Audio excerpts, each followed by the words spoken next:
North Yorkshire abounds with myths and legends, one involving an evil creature called a witch-hare. It is said that diabolical witches assume the shape of this rabbit-like creature to commit their wicked crimes. February 29th, 2023, Jennifer and Jacob Makenna left New York to attend her father-in-law's funeral in the village of Goathland in Scarborough North Yorkshire. They took their 6-month-old daughter, Emma, with them. What happened in the old stone cottage is the stuff of nightmares. Please be warned, this account contains violence and graphic descriptions. This is Jennifer's story via a sanctioned court script. By the time we got to the old stone cottage, Emma's little face was puce with misery. The sky was a livid bruise, throwing giant black fists across the moors. Jacob's father had died during a foaming fit on his mother's kitchen floor, so here we were in Goathland, screaming baby and me. I guess it's just you and me, kid. My voice drowned out by her constant cries. From the corner of my eye, I caught a movement, something moving in the bushes at the side of the front door. A rabbit, a huge rabbit, sat on the front step. It was grotesque, its ears tattered and torn and its fur ripped out in red scaly patches. The only movement was its scarred and crusty nose twitching toward us as though smelling something tantalizing. It's smelling the baby, I caught myself thinking. It's smelling my baby because it wants to gobble her up.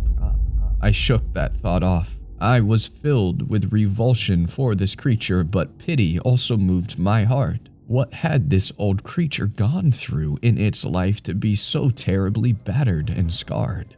Its slatted ribs heaved against the sharp notches of its spine. Hey, rabbit, hey. I clicked my tongue and held out my hand towards it. It turned its head sharply to take me in. Its one eye was as white as milk, and mucus oozed from its pus-filled rims. The other eye was fixed on me, unblinking. In one jerk, I drew my hand back and I froze, pinned in the one black pupil ringed by a mottled yellow iris. I felt trapped in its gaze as it glared into my soul. The weight of its stare was more human than animal. It made my heart thud. That stare was malevolent. It was a dark spite that made me stamp toward that creature and clap my hands. Go on, get, I shouted, my shrill voice giving way my jangled nerves. In a blink, that hare was gone behind the house.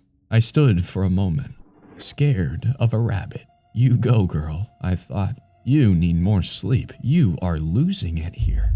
Emma's tearing wails tore me from my reverie, and I took her inside. The day was a fever of changing, feeding, rocking, crying, begging, singing, wiping, crying. When Jacob came back, the moon was hanging low, and the insufferable moaning wind dragged dirty shadows across the heath. I handed the child to him, and she quieted immediately. I resented her duplicity. I resented that she made it obvious what a horrible mother I was. We argued how his family hates me for being the other woman, how I couldn't compare to his beloved first wife. He broke down. I felt awful. Here I was being a bitch when he had just faced his father's cold, dead body, the father he both loathed and loved. We made quiet love as Emma slept, and we fell asleep curled together. The next day, I woke determined to be a better wife, mother, person. I forced a smile as Emma and I fought our daily war of attrition, her screams seemingly starting the moment Jacob left the house. For once, the moors looked cheery. The wind had died down and the sunshine lit the paved cottage in a shimmer of gold. I took a picnic blanket and I carried Emma out into the small garden. We lay on our backs, watching the racing clouds barrel across the blue. Now a phoenix, now a horse. For a brief time, Emma smiled and tugged on her toes as we lay out in the heather's sweet breeze. Maybe I can do this, I remember thinking. Maybe things are going to be okay. Emma fell asleep under her little sun cover, and I chose that moment to slip inside to fetch her bottle. It was only a moment when I heard her piercing shriek. I scrambled to the door. That damned filthy hair was standing over my baby, its face pressed against her face. I lost my mind, running at the creature, screaming curses, my blood roaring through my ears. As it lopped off, I threw a stone at it, the missile nicking its threadbare haunches as it bounded out of the yard. I was breathing heavily when I lifted Emma, turning her crying face this way and that, seeking a mark, any sign that thing had harmed her. Besides hating the world, her life, and me, Emma was fine. I rocked her against me, my eyes darting everywhere around me for that bastard hair. I told Jacob about the diseased rabbit when he stopped by that afternoon. He was caught up in his Yorkshire family's endless rituals and wakes, wailing sermons and services for the dead. He laughed and he told me it was not a rabbit, but a hare, and that I was not to worry. That the hare was more scared of me than I was of it, he told me.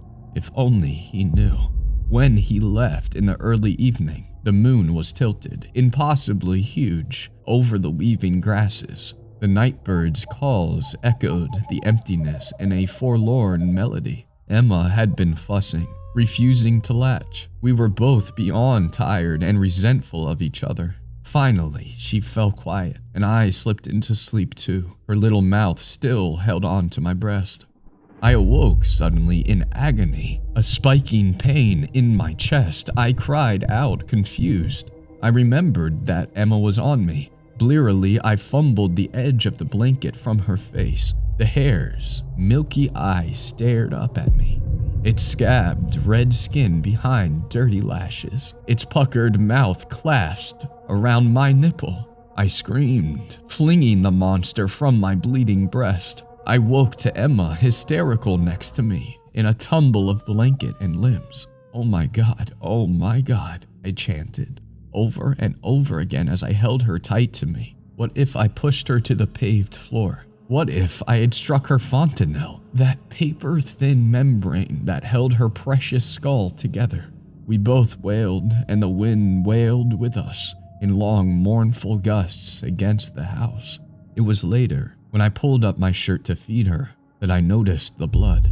There was a deep, two-pronged wound on the side of my nipple. When Jacob got home, I went to pieces. I pulled up my shirt, crying jagged sobs to show the teeth marks left by that godforsaken hair.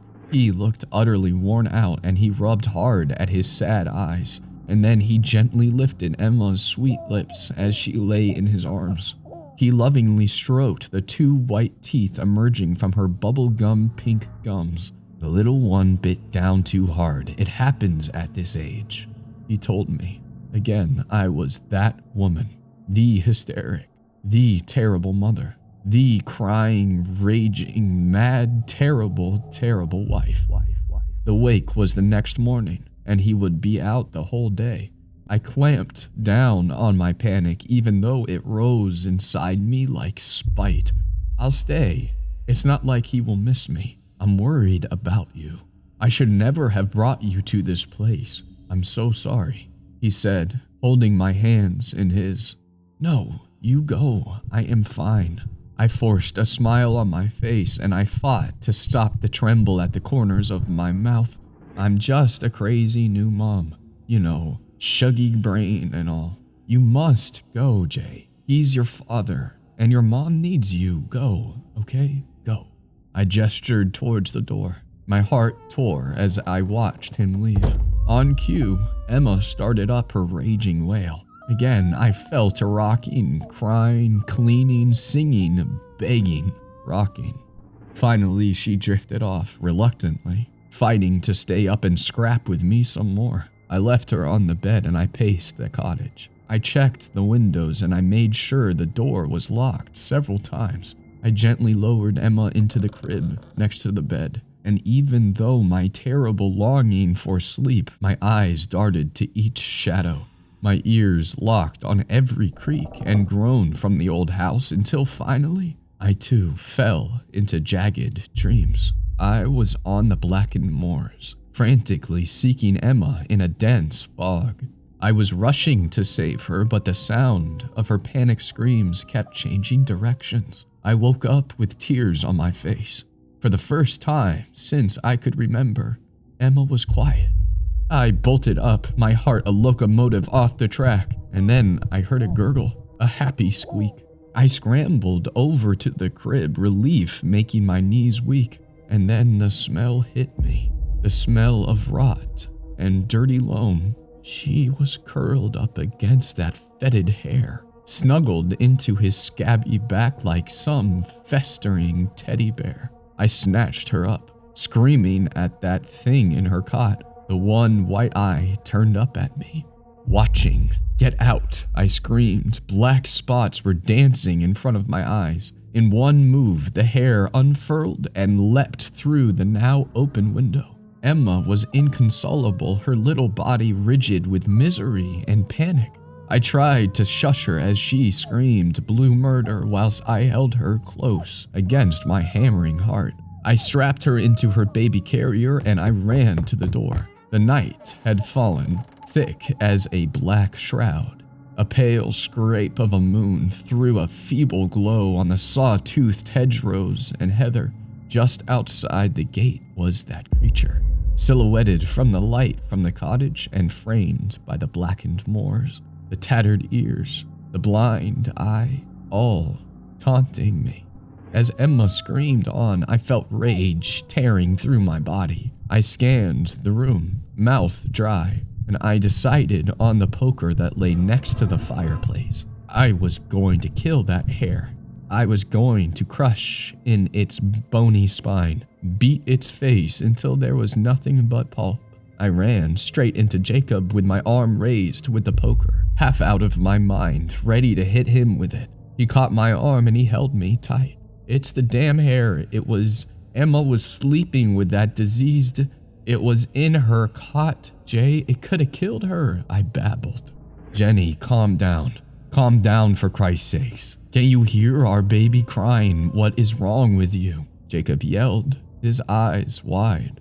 He pushed me aside and he ran to Emma, who was crying so hard that she was choking on her sobs. He lifted her, glaring at me. I slumped down onto the floor, still clutching my poker. When Emma had finally calmed down, Jacob led my numbed body to the bed. His eyes were swollen and seemed bruised. He looked like an older version of himself, beaten. "This has to stop," he told me, scraping back his hair with tensed fists. "I'm going to my mother and saying goodbye. We need to get you back home and we need to get you some help. Jen, I think this has all been just too much." His voice broke. "What are you trying to say?" I asked, fear making my voice quiver at the edges. "Babe, I love you. You just need some help. It's been a lot with Emma being so fussy, and you are exhausted. I'm taking you back home." His voice broke, and his gray eyes brimmed with tears. I started crying, great shaking sobs. It felt like I had been holding the pieces of me together for so long, and it was heaven to just let go. He held me until my racking sobs died down. "I'm going to say goodbye to Mom. I'll be back in less than an hour. Shall I take Em?" he asked. I shook my head emphatically. No. I wanted to tell him, "Don't leave me here all alone." Instead, I lied and I said that she needed to feed. He kissed my forehead and he left. I started packing all the million things that a mother needs to move a child. I kept looking at the time, eager to be gone. Emma had fallen asleep as I finished packing up. The game is up. Everyone can see that you are a terrible mother, you crazy, useless excuse for a woman. My thoughts stung at me like wasps. I heard a scratch at the front door. The hare was back.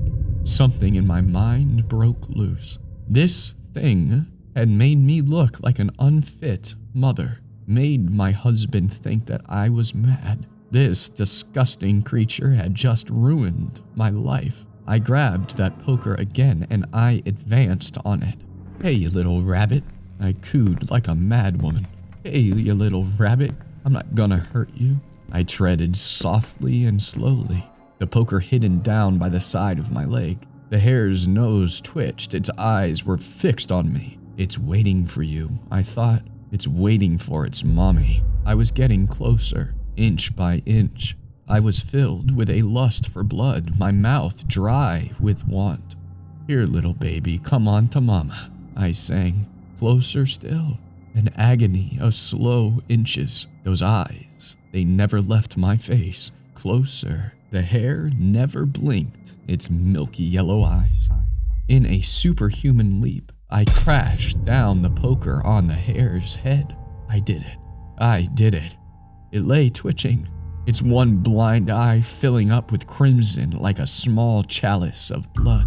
I was a monster. I couldn't help it. I started laughing. I couldn't stop.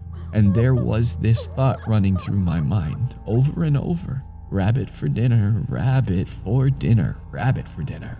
I snatched the limp body by its ears and I stamped to the old stove. It was like I was in a dream or underwater. My fingers set the oven on high. My hands picked up that rabbit and dumped it in the tray. I could dimly hear Emma screaming, and I remember thinking, "I am doing this for you, my love. This bastard hare will never hurt you." I slammed the oven door with a bang and I turned to the baby carrier, triumphant. I bent to pick up Emma. I was cooing, "Here, my love, your mother is here. Mommy killed that bad rabbit just for you, my baby girl." I felt like a real mother. Finally, after so long, I held her warm body close to my racing heart, and suddenly Jacob crashed inside. He let out an anguished howl, and he ran to the oven. "It's the goddamn hare," I yelled, pointing to the oven with a shaking finger. "What have you done? Oh God, what have you done to Emma?" he shrieked, fumbling at the oven door. "What? Emma is right here," I shouted back, my voice breaking. I had Emma pressed to my chest, and when I looked down, my baby was gone. In her place was the hare, its one milky eye staring into my now blackened soul. In March 2023, North Yorkshire police were alerted when a local hospital reported a case of infanticide. Jenny Makenna, wife of Goathland-born Jacob Makenna, was admitted to a nearby psychiatric facility to undergo evaluation. Psychiatrist Liviana Edwards reported that the accused was suffering from a rare condition of postpartum psychosis, most likely complicated by an underlying and undiagnosed personality disorder.